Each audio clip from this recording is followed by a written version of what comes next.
Hey, Lashpreneurs, on a special Financial Friday episode. What? It's Friday. We're going to talk about the top 3 ways to get over your fear of financial failure. So, I'm recording this episode the weekend after our mastermind retreat that we held here in Nashville. It was a 2-day retreat. We had the members here for about 4 days, and my voice is gone. Even 3 days after, still recovering because it's a lot of teaching. It was a lot of fun. It was a lot of laughing, and that tends to tank the voice. But some stuff came up over that retreat that I thought we really need to focus in on building financial savviness from the second you start a business. Because these are multiple 6 and 7 figure business owners in this mastermind program that have teams, and there's still financial trainings and knowledge and understanding that they're having to master. And I was talking with the team, and we're like, we really want to I want to build an army of really financially savvy business owners. And I have a really unique way of teaching it that simplifies it for people to understand very clearly.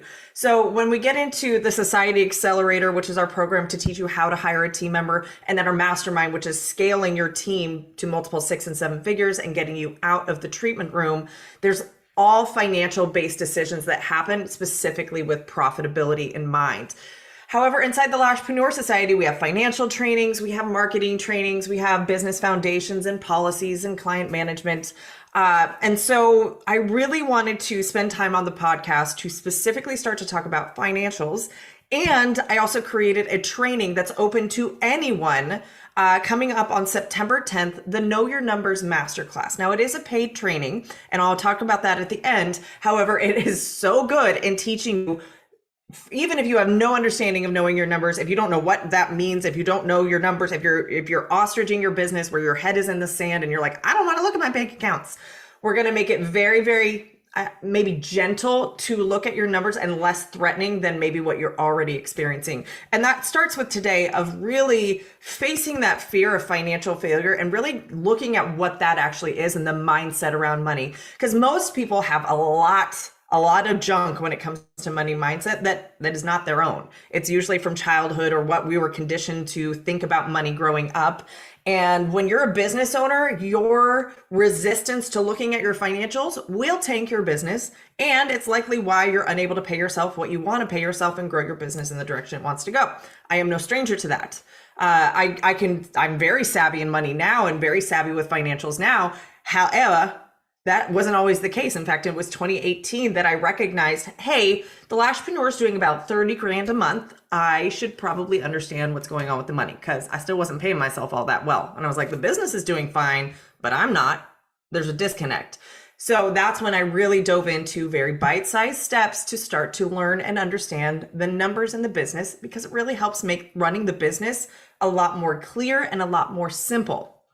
And where our resistance to doing the things that the business wants us or needs us to do, that's the work that the business owner needs to do with the mindset and the stuff between the ears. So let's get into today's topic on the fear of financial failure. That is likely what's driving most of you to avoid looking at your numbers, or anytime you look at your bank accounts or your credit card statements or whatever it is, that you start to feel that panic, which we would label as fear. So step number 1. Recognize that failure is a choice, not something that happens to you. It is actually a choice that you make. You are actually in control of whether you fail or not. Most of you are assuming that it's something external to you that's going to happen. I'm going to get a bill. I'm not going to be able to pay it. Oh my God, what's going to happen? Rent is due on the 1st and I don't have the money to pay it. And right? But think about it. Realistically, whatever you're labeling as failure, would you actually let that happen first and foremost? So would you allow your business to shut down? Some of you are like, well, if it got bad enough, yeah, I would. Well, isn't that a choice that you're making to shut the business down because of these series of events happening? Or no, I would never let that happen. I would never let my business shut down no matter what. I would always keep trying. Cool. Also a choice. Right? So anytime that you label something as a failure, it is a choice that you're making, A, to label that series of events as a failure, and B, that you are following through in producing whatever result that you're saying is a failure. And we'll just use the example of shutting down your business. Shutting down your business is not something that happens to you. on very few circumstances, right? So even the pandemic, the government came in and said 14 days to swing the curve or whatever the heck that BS was. You could have chosen not to shut down. In fact, several businesses did, and they just did it either out of their homes or they did it discreetly, or they were very brazen about it and, had the news teams there. It was a choice of yours to shut the business down, right? Why? Because you believed what the government was saying and that you didn't actually, it was probably from a very caring place of not wanting to make this worse for everybody and get the vulnerable population sick or get sick yourself or get your family sick. But it was still a choice. You're just not maybe present to the fact that you made a choice, a decision, a thought happened in your head. I'm going to shut down because XYZ. It was likely just, oh, this is what the government is telling me. This is what everybody else is doing. I guess I have to follow suit. But it's your choice to say it's the government telling me and I need to listen to the government. It's your choice to say, well, this is what everybody else is doing. I should be doing it too. Those are all choices. Nobody came into your house and held a gun to your head and said, you must, shut down or I'll kill you. At least I hope not. Right. And if you did, then let's get you some therapy because that's traumatic and not normal. But all of those were choices. You're just not present to how much choice you have in your life. So first and foremost, recognize that failure is a choice, not something that happens to you. The second part of that, to get over that fear of failure, is actually get clear on what it is that you're labeling as a failure. What are the series of events or steps that are happening that you're trying to avoid and labeling it as a failure? Get clear on that and replace whatever word you're using as failure with that thing happening, that undesired result. Right? So for example, I'm afraid of failure, replace failure with the thing you're afraid of. I'm afraid of my business shutting down. Great. Now we have an actual problem to solve for. Right? When we're labeling something as a failure, it's too broad and it's too vague that it just kind of keeps us spinning in a loop of fear rather than it is a problem to solve for. In fact, the more you can write this stuff down, the things that you're afraid of, the more you can verbalize them to someone else, which is really scary, right? Because then it makes it real, but it's real in your head, right? You are having the physical response of fear by a thought in your head, not your actual reality. For example, wherever you're listening to this right now, you're likely not talking about your fear or writing it down externally. It is just something that is in between your ears. However, if you really get present to where you are in the world right now, like look around, think about, maybe you're with a client, maybe you're on your way to work, maybe you're, doing dishes at home, maybe you're watching this on YouTube. I don't know. Get present to where you are physically right now. Chances are there's nothing really all that to be afraid of in your current environment. Any fear or anxiety you're having is made up and imaginary in your head. And I know what you're thinking, but Tara, it's very real. If I can't pay my bills, then XYZ will happen. Sure. There's, you could get hit by an asteroid right now. That is in the realm of possibility. But were you worried about that until I just said it? No. There's always things that could happen to you, except you're not in control of anything outside of you. All you are in control of is this moment and what you think and what you feel, really what you think. So when we start to poke holes in the fears and we can change our thoughts around those fears, all of a sudden we don't experience fear the same way physically in our body. I know it's a whole self-awareness journey that you didn't recognize you were going on a Friday. I get it. So get clear on what it is that you're defining as a failure. I define failure as, and then list it all out. And chances are there's probably a theme in there. And maybe it's not even that you label it as a failure, but that somebody important in your life once labeled it as a failure, and you're trying to please them subconsciously by not being that series of things, right? I see this sometimes where partners, not supportive partners, really unsupportive partners, will say things that are really mean, unkind, even borderline verbally abusive to business owners when the business owner is not meeting the expectations of the partner. Saying things like, you're the worst business owner in the world, you shouldn't be doing this, quit and get a job, who do you think you are, you're losing money, like all of this really unsupportive stuff. And trust me, I've heard it all. And so what the business owner does is they take that on as like, oh, I must be bad, I must be a failure. When the reality is that, first of all, if they don't own a business and they're not helping you actually learn how to run a business, they don't need to be speaking into your life. Their opinion don't matter, in my opinion, right? It's like that Brene Brown, the arena. If they're not in the same arena fighting the same fight, then they don't get to have an opinion, right? Sure, from your little cushy job where somebody else makes all the decisions and somebody else writes your paycheck, must be nice to like point fingers at me and what I may or may not be doing wrong, but I don't see you playing the same game I'm playing. Therefore, your opinion doesn't matter because you have no idea what it takes. You have no idea what it takes to run a business or to, put yourself out there or to dream big. The reason why 99% of the population works for somebody else is because this shit can be very hard. Pardon my language, children. It can be very challenging and difficult, and it is personal development on crack, right? So think about all the things that you're labeling as a failure, and do you actually believe that those are a failure? And if they are, get specific as to what it is that you think is a failure about it. Because worst case scenario, let's just say you shut your business down, right? That seems to be a lot of things of what I experience with lash artists in the beauty industry. Is like, oh my God, worst case scenario, my business shuts down. Is that really the worst case scenario? Yes, Tara. Is it?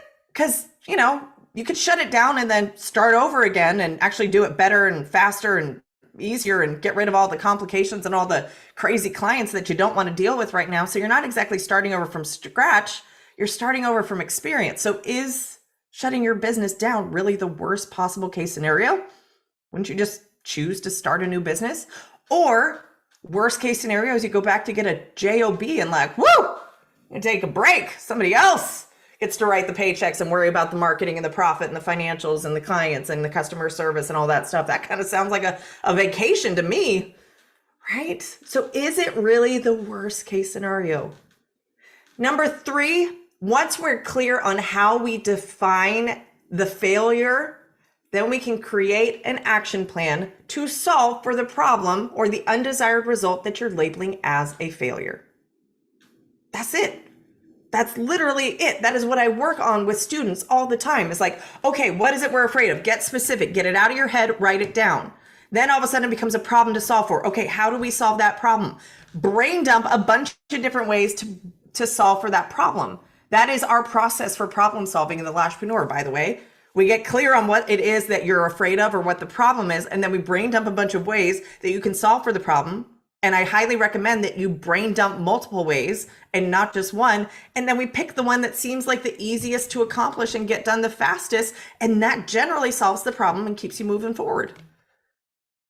So to summarize, the top 3 ways to get over this fear of financial failure is, first of all, recognizing that failure is a choice. It is not something that happens to you. Get clear on how you're defining failure so it stops becoming the boogeyman that you're so afraid to go into the room. Shine a light on it, get specific, write it out, and then create an action plan to solve for the problem or undesired result that you're labeling as a failure. I'll give you a bonus tip as well. Number 4, keep working that plan you just created. So often we want the instant result. We want to get out of the pain point instantly. And if it doesn't work instantly, then we want nothing to do with it. And we're just going to keep labeling things as failure and I suck and I'm an idiot and I'm done. But guess what? Oftentimes that plan takes time to actually produce the result that you want it to. So be consistent, be disciplined in sticking with the plan. Now, getting support is a great way to do that. Getting accountability, getting a coach, somebody who has experience and can see the big picture and not be in the emotion of the decision with you.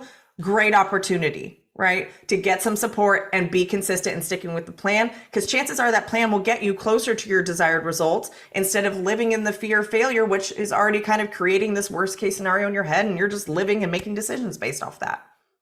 So too many beauty business owners are focusing on a strategy of let's just increase sales, let's build a clientele, but every single month they're losing money and barely paying themselves. And this is where I'm really super passionate. I want you to have a business that first and foremost can pay you, right? Otherwise, what's the point? And that can grow, right? And can continue to grow and either grow how much you're paying yourself, or you can grow a team so that you can start trading your time for money and start to get your freedom back and grow your business without growing your time spent in it. So in order to pay yourself as the business owner, you don't need to be focusing on sales necessarily. You need to be focusing on profit. Profit is where your pay as the business owner comes from. So we can prioritize all the other things in the business, but that doesn't mean that it's profitable. If you are doing $70,000 in sales in your business, but it's costing $100,000 a year to run it, is that a business worth having? No. We call that a very expensive hobby. So think about it. How much more could you take home if you learned how to increase profitability in your business? Your pay coming from the profits. Would you be less stressed about money and business and finances if you knew exactly how many clients at what price point that you needed that would allow you to pay yourself consistently and maybe even well? What about if you knew which number specifically in your business you needed to focus on so that you could increase your take-home pay, and not just like months from now, but maybe within 30 days or less?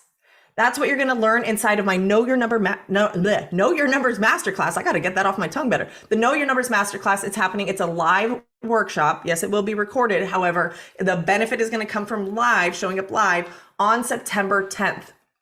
Now, usually this class, I sell it for $49, but because you, my loving, loyal podcast listeners, I want to get as many of you, because I know you guys have been listening to me for a very long time. I want to get you in so that you can start to learn your numbers and feel confident as a financial savvy business owner. I'm going to give you a discount to get in that class for $19, but the price does go up the day before the class. So September 9th at midnight, the price is going to go back up to that $49, which we sell it at normally.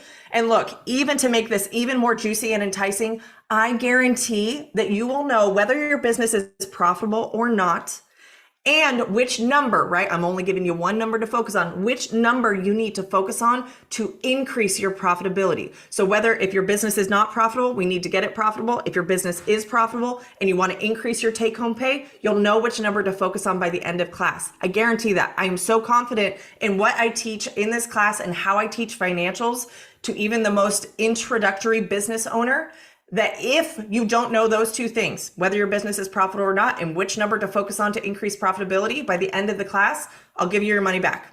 Yep, I'll give you your money back, and you can keep the recordings and the workbook on me. That's how confident I am that you're going to know your numbers by the end of the class. Okay, so you can go to lashpreneur.com/knowyournumbers. I'll link it up in the show notes to get registered for the class. It is happening live September 10th. More details can be found at lashpreneur.com/knowyournumbers. And so, my friends, I will see you in that class. You better be there, because we're going to work those financials. We're going to get you paid so that you know exactly how to increase your take-home pay, because I don't want you all being broke anymore. I don't want you all like throwing money back into the business and never paying yourselves. I don't want you struggling or being one bad month away from having to shut your business down or whatever failure you're so afraid of. Let's take the fear out of it. Let's get you paid, and let's keep growing some beautiful beauty businesses. All right, I'll see you next time. Have a good one.